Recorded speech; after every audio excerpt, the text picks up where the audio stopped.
And we are back here on Patriots 4th and 2. Derek Havens, Steve Balestrieri, as always. Very special guest today, Matt Chatham, joining us. Really excited to have a conversation with him as a former player and now someone who's become a friend of ours. We wanted to go ahead and kind of take his, temperature on what's going on in Patriots Stadium here. There's a lot going on, as we just talked about on our last show. I want to thank everyone for tuning in. Matt, first, how you doing, man?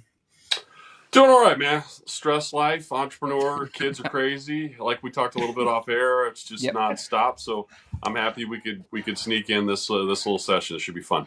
Yeah, He's no, I also appreciate. my sensei for barbecue stuff.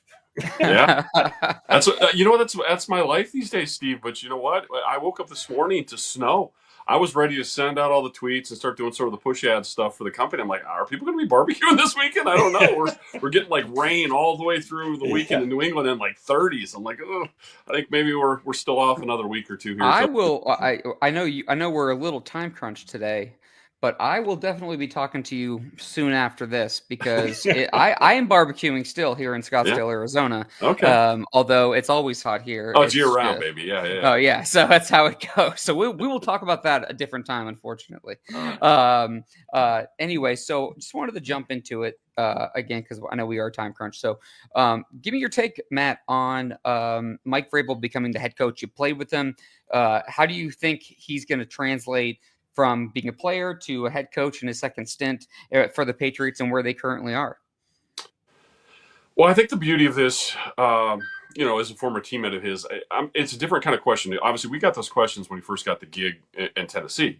Sure. How do I know Mike? We all know how he was, as an Ohio State assistant, as an assistant in Houston. And it's sort of projectionism, I guess, at that point about, hey, how's Mike going to do running the show? That's been answered, right? And I think one of the things that Mike benefited from, and he's spoken at length about this himself, he got out of the ecosystem a bit, right? And I think that's, in my guess, my view, is going to help him quite a bit because the NFL is such sort of a broad, I don't know, network, I guess, of different guys who've come from different, trees and different systems and things like that. And I guess with the Gerard situation, Gerard Mayo outgoing, it's probably the thing he didn't have, right? And it's something that, we make these guesses. How's the guy going to be based on, he's Mm-hmm. smart and he remembered his plays well and he Yep. studies great and he's a great communicator and everybody loves him. And I mean, you can often say that about a lot of guys, although I would say Vrabe is unique in that regard. But the one thing that I think that's a little different, contrasting, I guess, in those two situations is, Gerard went and did a little something non-football for a while post-career, and then, was an assistant for a few years, and then, hey, now you're a head coach. And that's not the trail that Mike went down, and I probably benefited him, quite frankly. So you hear how reverent guys that were in Tennessee, how they speak of Mike, and I think that kind of tells you all you need to know. I don't know him as a head coach. I presume he'd be great at it. I know how Mike is in the meeting room. I know how Mike is in, out for drinks. I know how Mike is, in the locker room and all those kinds of things, and of course, and on the field too, of course. But how he is in that role, it's a projection, except for in situations like this where you get a guy that really did a great job in a not great situation. So I think he's going to, continue to excel, and we all kind of look forward to how he's going to build this thing. Yeah, so I mean, what's your, just kind of tying into that? What's your take with how things went with Gerard Mayo last year? I don't want to turn this into, Steve and I have talked about this Yeah, several times over the awesome. past, Yeah, ad nauseum. Thank you. yeah. Yeah, and I don't want to turn this into like us just dumping on him because I don't think that's fair. But I just kind of want to get your take on what kind of you think in your mind happened last year, being outside of the locker room for that, and how you think the transition is going to go to this. If you have any thoughts on that as well. Well, I guess again, I can kind of use the situation Mike has to contrast it with what Gerard did, and because Gerard was in Belichick's system for those years, he was an assistant and had not yet risen to sort of the coordinator, like full autonomy kind of level. Um, it's the network you build, right? And I think that's what gives you the best chance. Like, can you go out and make 30 phone calls, or 15 or 18 or whatever to guys that this is the one I want in that role because I've witnessed them, right? I've worked with them. I know Mm-hmm. exactly what they can do. And can I also draw in uber experienced guys who want to work with me because they know about me, and or we've crossed paths at some other point at some other place in the NFL or college, and that's what Gerard didn't have. It's not his fault. It's just kind of reminded me a little of the remember when McCown, the quarterback, was it Josh Josh McCown, McCown? yeah. When he was out there, like sort of right at the tail end of his career, and people said, "Hey, such a smart guy, one of the smartest players we ever coached. He'd be a great coach." And he was, I believe, out like actually doing head coaching interviews, right? I think for Houston, if I'm not mistaken, before the other linebacker, who's the head coach there now, if I'm blanking on the name. Yeah, same. I blank on names all the time. Steve, we've been doing that lately, like too many shows. We I really know, need to dial. We really need to old dial. timers disease. We Right, really need to. It's really I'm getting old. I turned 35, and apparently I just can't remember anybody's name. baby, So. baby. But I guess the point is, in any of those situations, um, it's football, right? You're not asking him to be the head coach of a basketball team with really 8 to 12 guys that he uses. You're asking him to coach football, which is an administrative role. It's not there's a coaching component to it, obviously, that's super important, but it's an administration role, man. And if you've never done administration, first year admin role in one of the 32 biggest of these kind of companies in the world, that's something you got to work your way into. And it's not a knock on Gerard. It's just the situation, right? And I think even with Mike was sort of much longer in the tooth in his other different kind of roles to build up to that point, to then have the Rolodex ready to go to call some different people, fill out a staff. Because I really do think we learned. It's not like this isn't something I knew 5 years ago, 10 years ago. I'm learning with everyone else that, that's tough to pull off if you're surrounded by a bunch of newbies while you're being a newbie yourself. So, Mike has got an incredible personality. He gets buy-in from people, and he's done it. And I think that he's done it part is what Gerard didn't have going for him. And I think of this a little bit in business. Like, with my company, we're a rub company, and there are certain circumstances that I have to turn down. Certain retailers where, hey, there's this giant chain in such and such state, and they're interested. I can't support that though. Like, what if I get a one cycle buy? What if we fill up the shelves in 300 stores of this place and we buy through once, and I can't support it from over here? I don't have the sort of support staff around me to pull that kind of thing off. So sometimes you have to say no until it makes best sense to do it. So we've grown to 400 stores here slowly. And I think that's kind of the relatively decent analogy between, managing something that's pretty complex and knowing when you're really ready to do it. Because the thing that sucks is if you go out and fail right away, it's really hard to get back into those places, right? It's really hard for Gerard to get back in, to be offered that second head coaching role. So I think that's the thing you fear, right? That if you miss your moment, that it makes it hard to get people to take a second chance on you. 100%. I mean, it's there's a lot of different components to it because you're dealing with you need someone who can be a leader of men, who can have that admin role like you're talking about, to actually be able to coach, to make decisions in terms of future players on the roster, to manage with families, to manage with money contracts, egos, like all those things are different components. And I think the experience there is, a huge. It would be huge, for anyone. And I don't know about, with Gerard. I'm kind of curious if he wants to give it a second chance. It just felt like he was just a little bit over his skis. Like he had he was able to like relate to a lot of the players. A lot of the players liked him. Sure. And he was able to coach and he was able to do this, but maybe it was just like a little bit too much for him to take on.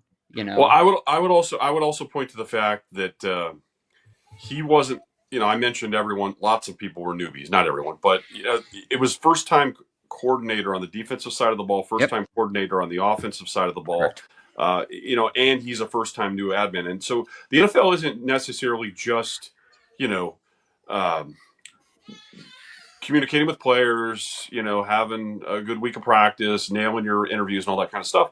It's a lot of like pivoting during the year, right? Like having to reevaluate what the hell's going on, coming up with a better plan, and often adjusting in game. And if like the head coach isn't used to adjusting in game, and the two guys that are manning the two sort of groups haven't done it either, all three of you are kind of like learning on the job, and it's just not an ideal situation. So I guess, if you wish the best for Gerard and he had a chance to have done this again, it would be surrounding yourself with more experienced people than yourself, quite frankly, and then let just your charisma be the thing that you bring to the table, and your insight and your communication skills and all that. But it's really about building a very experienced room. And I think Mike's done that, and I think unfortunately Gerard didn't have that chance.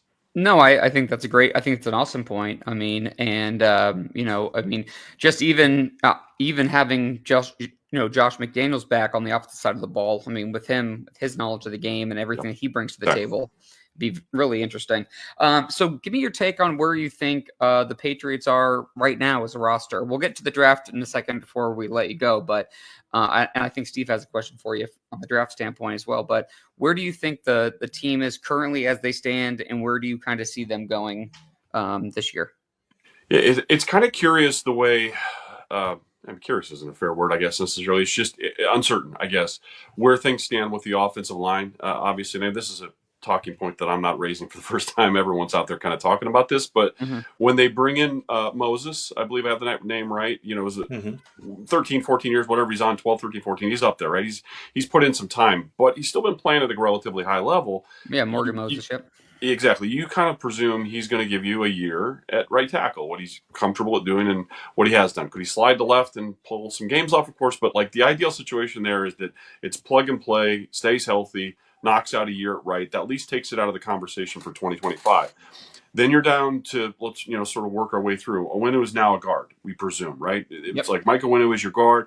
I'm blanking on the guy's name from, I believe it's Minnesota, that was a center that now got brought over in free agency. You guys go ahead, Steve. Garrett Bradbury.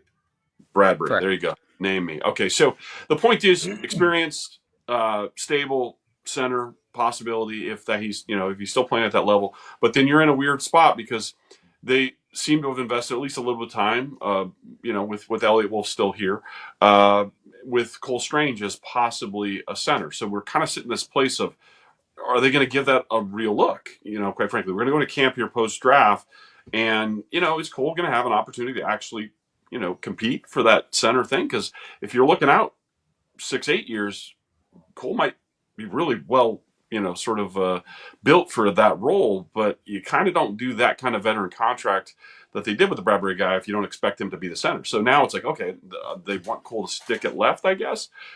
Is that your left guard, or is it any number of these other guards and or tackles who've been slid around throughout the last? The left side is definitely up for that. It's going to be interesting in the training camp process what the left side of that line does. And I mean, even so, the reason I go there is because I think it will determine not only what happens in this draft relative to 2025, but it's fresh start. These are Mike's eyes now in his evaluation of who these guys are and what they can do.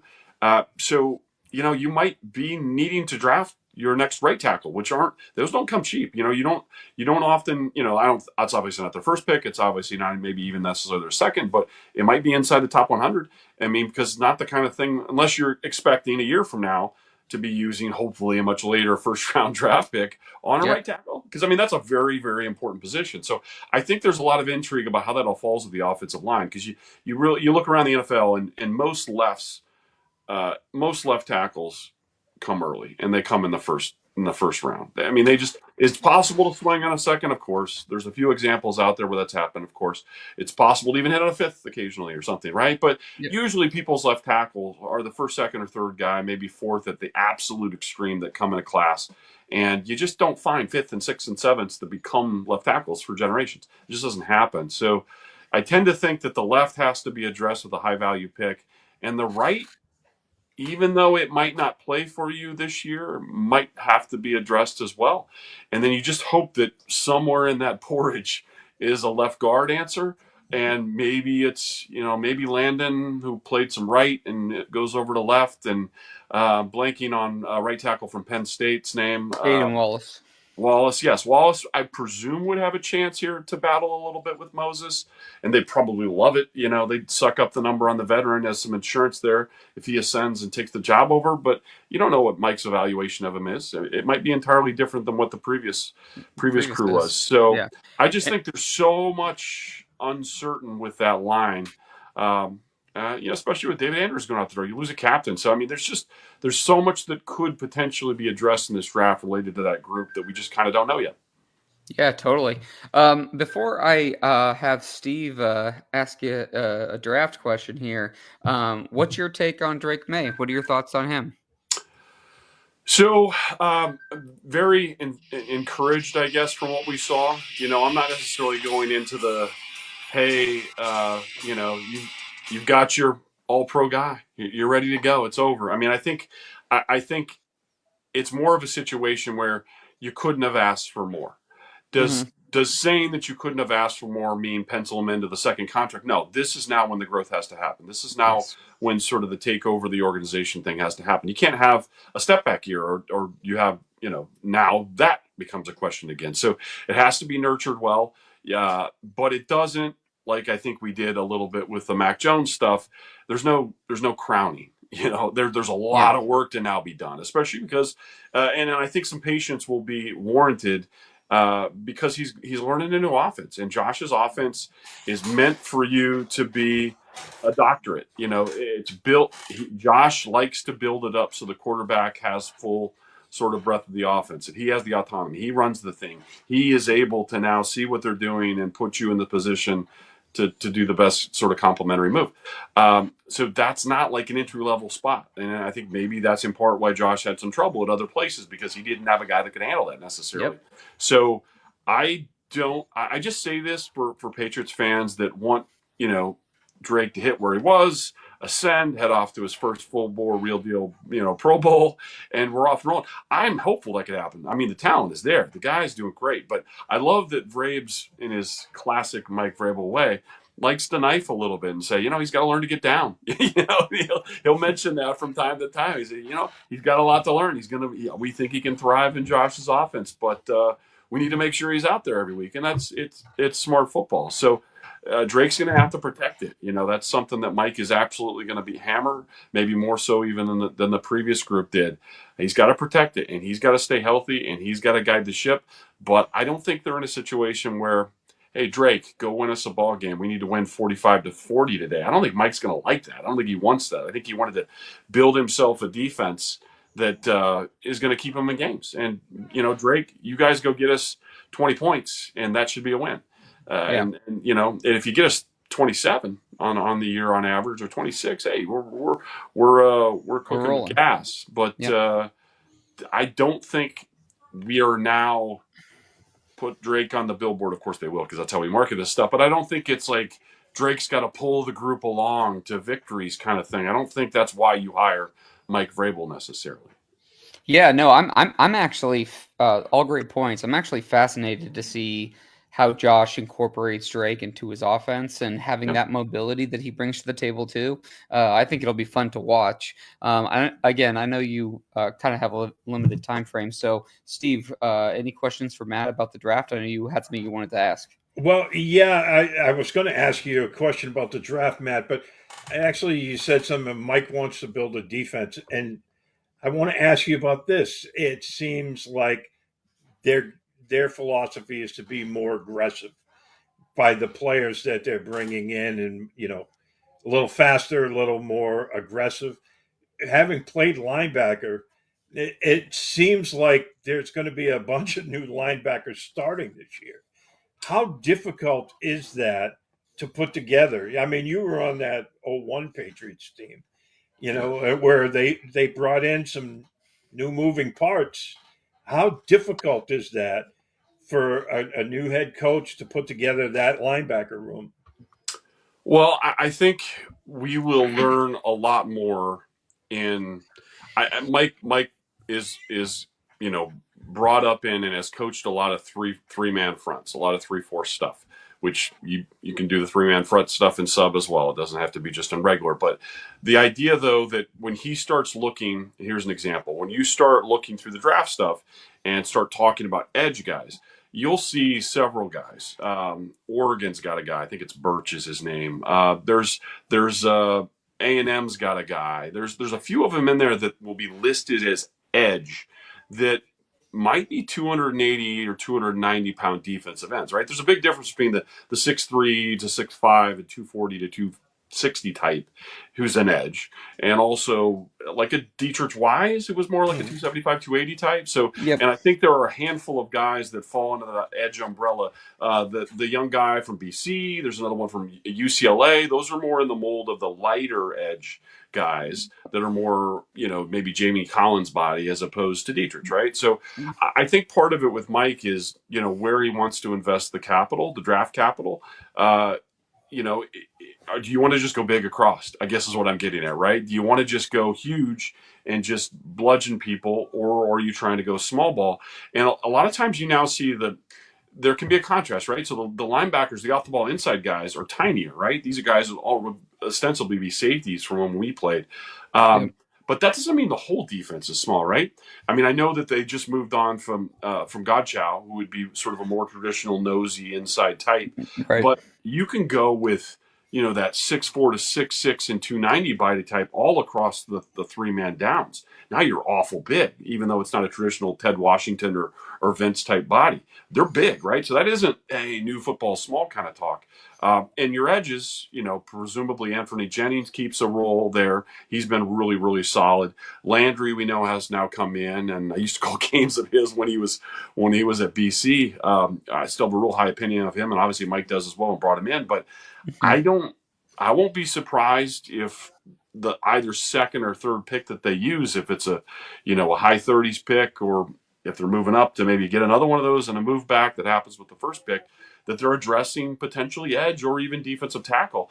And some of the defensive tackle spots, there's a guy at South Carolina, there's Missouri, there's a handful of dudes out there. I'm not trying to name check everyone, but I'm just saying that there are body types in some of these roles that may say 6'4", 310, and is that a Seymour edge, or is it a straight defensive tackle? So as much as talking about aggressiveness, I think versatility is something that Mike is really, really going to champion, because he just believes in it. He was that kind of player himself, and I think he does have to build it front to back, and that's going to be the challenge.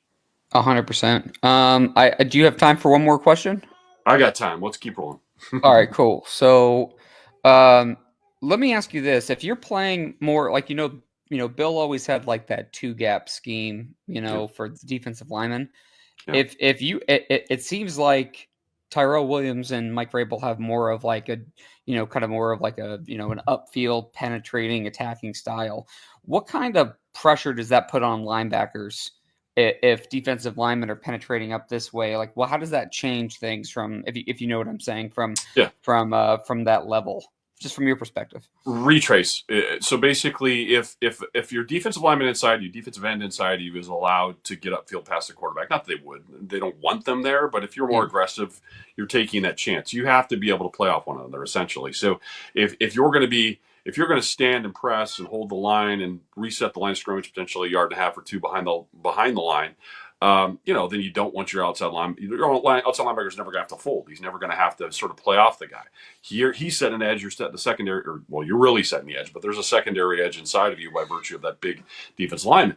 If you're doing what in our day was more of the Steelers thing, the Steelers were, yes, they'd stand in the same 3-4, but they weren't doing the same thing. Like the outside linebackers, the Vrabel and Willie and myself would almost be head up to the tight end if there was one, and would often play, inside eye of the tight end. And you're almost taking the inside because you're letting your safeties be aggressive on the outside, and the defensive ends might be quicker up the field. So you can sort of almost like reset a new edge in the backfield kind of thing. It's hard to talk through it as much as show it. But the point of it is, and it's a big if, I'm not putting this on Mike and presuming he's going to do it. I'm just saying that if you want to be in that alignment, have a more aggressive version of it, you just need to have, really great communication and a plan on the edge, how that's going to work out, because the edge can come from a lot of different places. Traditionally, it's just, if you want to do everyone walks their guy back and stands and hold the gap, that's obviously one way. There's other ways where exchange of lanes, right? With safeties coming down and filling, or outside linebackers that are fast fill, or inside linebackers that are fast fill. And what that would mean is, hey, we let our edge guys be a little more aggressive under because we're quick as shit off the ball with your inside guys, because they're going to get downhill and nothing will ever get outside of them as much as the outside guy. Right. And you have to make those decisions based on who you got, right? Yeah. Like if you've got a defensive end that is I'm not saying like the true defensive end that's, like where a Seymour would be, but maybe a lighter guy like that. Like if in our day Willie was playing in today's style, maybe he's got his hand down, right? Maybe he's not the outside linebacker, and he's the guy that's going to He's get not in quick. that elephant role they had him in. Yeah, You know? exactly. But Willie could easily play in today's game, and he might be the hand down guy because he's a little lighter and quicker, and maybe just he's versatile, right? They like that. So I think you choose what you do based on who you got. You don't just predetermine, hey, this is how we're going to be. Like if you don't have the people that can do that, you can't call it. So I guess again, he's got some nice pieces now. How healthy Barmore is will probably dictate a lot of that because he is definitely a penetrating type. He's not a stand at the line dance guy. So, I don't know. I guess we'll see. And again, all those things get determined later. I think it was great news seeing Christian Barmore as part of on the Patriots social media page of him participating at the workouts. Just him being there just seems like it's trending in a better way. Obviously, things are to be determined, but the front they have now is very different than something I think Bill would put forward. But I'm still fascinated to see the different the different plans of attack I could see Vrabel kind of going with. Steve, any other questions for Matt? No, I know he's pressed for time, so we'll take what we can get right now. Hopefully, Matt, maybe after the draft, we could get you back. We should do that. I've certainly got thoughts on what they might do. And we didn't really get into that. I just think that if you have time, we can get into it right now. If you don't have time, that's okay. I'll give you like the 60-second answer on that because you can check me on the other side, right? Perfect. So this is a fascinating draft for us as Patriots fans because we're sitting in a spot we're usually not in, right? So a year ago, we kind of knew they got to get their quarterback, and we didn't know which of the few they might be targeting. Were they going to be so aggressive up to go to one? Probably not. But it was a Jayden Daniels Maye kind of conversation, and are they okay with both? Are they going to move? They're going to drop back and take the guy that Minnesota eventually took. That was the conversation. This year, because they sit at 4, there's so many different things that can happen. Like, is Cleveland going to go quarterback or not? Do people really value? Do people really value this two-way player thing with Hunter that they've talked up? Like, I don't know. Because well, think about this. A year ago, we're talking about Marvin Harrison's kid as just a once in a generation kind of styled guy, but people were pretty leery of taking that good of a wide receiver that early because wide receivers don't go second. Wide receivers don't go second. They just don't. Corners occasionally do, but we don't see a lot of corners go that quick in a draft. So if the notion is that you say, Hunter, just because of his, you have to pick a side, I think, which side is he best at, which is he going to most likely do more. It's cool if you go both ways and all that, but if you're saying he's a wide receiver for you, why are you taking a wide receiver at 2? It's just, that's to me, let other organizations make that mistake. But if they do, just watch how the waterfall happens with the draft. Now, is Carter out of maybe those first couple of picks where he could have potentially have been? Is Shedeur going to come into the top 4? But it really changes the calculus, I think, for where the Patriots sit at 4. The Patriots can't possibly know what they're about to do because they don't know what the 3 people in front of them are going to do. Right. So I think I will not be surprised. It's Elliott. It's not Bill doing this and with Mike's heavy-handed input. But we might see some Trader Bill type stuff. I could very conceivably see 2 moves. You probably don't want to go too much lower than where the Saints sit or even. But there's a lot of chatter about that. If you move back to the Saints, can you move up from 38 back into the first round? So can you still take Will Campbell and then your defensive end or whoever it is? It's possible. I just think that if they move twice or if they move once, it's because somebody is behind them that wants something that's in front of them that the Patriots can fake that they plausibly still want. And like Mason, they can just simply sit there and say, hey, we could take them. And plausibly they could. I mean, they could go defensive tackle. They absolutely could. With just a belief that, hey, we're going to give me my next Seymour, or whatever, if that's the thought. So because I think the Patriots have the ability to say, hey, yeah, we feel just as good about Banks as we do about Campbell or, privately. So we actually don't care which it ends up being if they feel it that way. I'm not saying they do. But if in the event that that's the case, and they've moved back once and still two are alive, and a couple behind you aren't taking tackles, can move a second time, right? And then all of a sudden you see them loaded up with like a 38, 40, and 42 or something, or there's a real pocket of picks right around the second round. It's like in 2009, I think, when they had like the 4 second-round picks, or like a second and third round pick. They took that was like the Ron Brace, Darius Butler. I can't remember Sebastian Vollmer was in that class. I think. Okay. Yeah. But I mean, for a team that's looking to reload, if you get the tackle you wanted, it doesn't matter if you get him at 4, 9, 12, wherever it happens to be. I think you can sit and play and watch the board and stay on the phone. I've never obviously done this before myself, but it just appears like they've got flexibility, right? And as long as you don't think there's some massive gap between the tackle that you want, if 1 and 2 is like a chasm, never mind. You got to be wherever you need to be to get one. And I think that's the same for if there's a wide receiver you like. I don't think in the first pick, but if that's what you're doing with the second one, you got to feel like, the two that remain are close to one another. If you don't, you can't play around with it. So I think that'll happen, potentially at defensive tackle, potentially at edge, potentially at wide receiver, and clearly at left tackle. They got to get their guy, but I think because they didn't get the first overall pick with the goofiness in week 17, we're kind of in a situation where they have the right and ability to be a little bit flexible. So if we see Trader Bill, even though it's now Trader Mike, don't be surprised. I mean, there's not a whole lot of what they call blue chip prospects in this class, from what the experts say. But one of the small silver linings of having so many holes is that they can go in so many different directions, and as long as they get a player at a position that can contribute and play for an extended period of time, then they win. I mean, so on that point, Derek, as I sort of leave here, I am a Will Campbell fan for that reason, and I'll just say, too. You use the word blue chip. So in the world of players, and I was not one of those, right? I'm far fewer stars high school guy coming out. My height and 190 pounds. I played free safety my freshman year of college, so like I'm much more perspective, right? But there are these people that are out there. And we all know, if you're a good high school player coming out now, that top 15 to 20 players that have been going to all the camps, have been playing around the country, who are the 5 stars, right? And Will Campbell was a 5-star.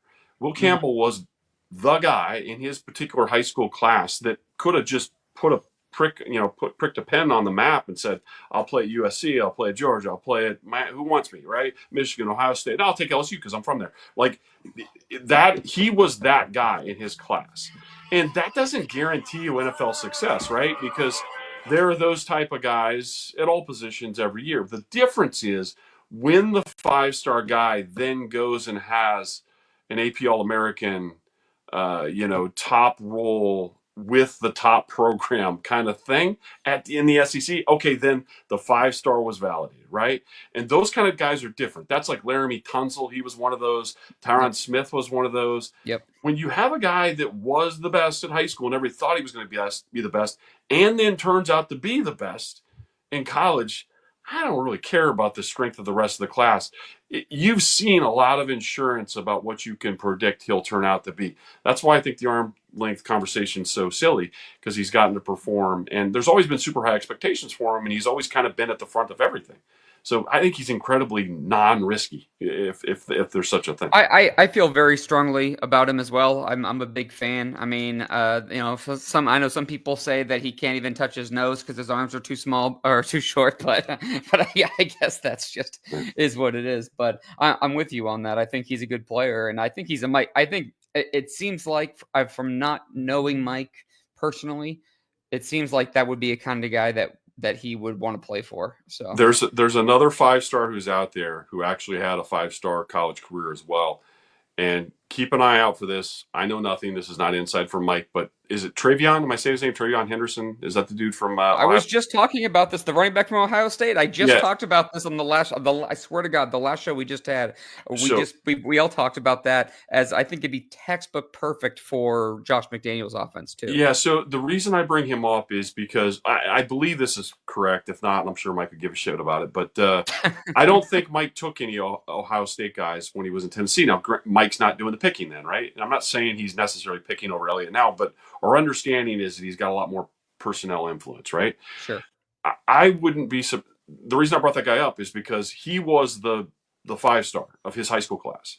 He was the I can pick my school guy of all the class of running backs in that particular year. Now he was in a back share situation at Ohio State. That kind of happens because they've got. I mean, it's like an all-star team that you're on anyway.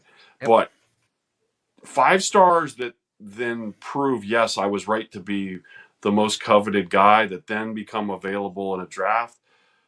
It's hard to go past those, especially when they're Buckeyes, and Mike's going to have an affinity for them. So I wouldn't be surprised if there's an outside linebacker as a defensive end from Ohio State that's going to be available. I don't think they'll get down to the world of Simmons as a tackle, but Ebuka, am I saying his last name right? The wide receiver, Ebuka. Amika Mbuka. Ebuka. Yeah. I shouldn't have attempted it without it written in front of me, but no, it's okay. I get lost all the names. We're at the time of the draft season where I've been like reading so much about these guys and watching some things of these guys where I literally just can't even produce all their names the exact same. Well, the point of even mentioning any of those is it's an unusual draft. There's always going to be Ohio State guys, but I think there are a handful of them that should presumably all hit within the top 50 picks, and that's where the Patriots will be doing a lot of work. And you've got a guy, Mike, who never got an opportunity to take those guys when he was in the other spot. Maybe he does now. I mean, it'll be something worth keeping an eye on. 100%. Well, Matt, thank you so much for your time today. I could keep talking to you, but I don't want to chew too much more of your time. So maybe I'll just reach out to you. I'll just reach out to you sometime after the draft, and we can touch base maybe around training camp or something like that, and go from there. So again, I want to thank everyone for listening to this episode of Patriots 4th and 2. For Steve Balestrieri, I'm Derek Havens. Thank you to special guest Matt Chatham for joining us, and we will see you guys in just a few days. Thanks.